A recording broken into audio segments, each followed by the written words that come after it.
Saviez-vous que les maladies du diabète, de l'obésité, du cancer sont liées directement à la mauvaise alimentation? C'est ce que nous avons tenté de prouver. L'OMS dit, et ça ce sont des études, que le cancer du sein dont on parle énormément chez la femme est lié à l'obésité. Métabolique, maladie métabolique, ça veut dire lié à ce qu'on appelle, ce qui est très courant chez nous, c'est le diabète. Le corps humain a des besoins stricts, ni en excès, ni en défaut.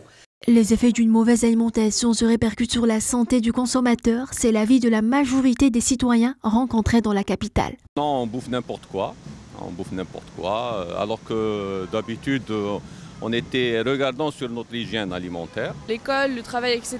On a tendance à aller acheter des sandwichs le midi pour manger rapidement. Il y a trop de maladies actuellement. Et les jeunes, vous les voyez à 15-16 ans.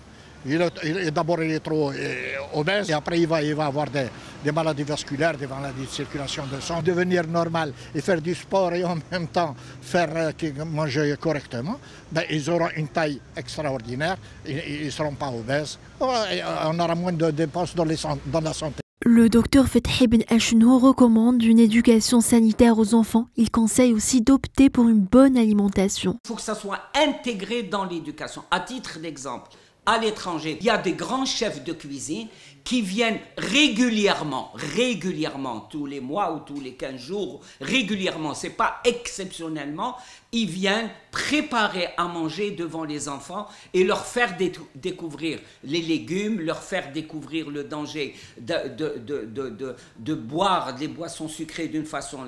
Quel est l'intérêt de manger des fruits et légumes? Vous l'avez bien compris, ce qu'il vous reste à faire est d'inculquer aux futures générations les bonnes habitudes, c'est-à-dire varier l'alimentation, faire du sport et ainsi pouvoir garder une bonne hygiène de vie.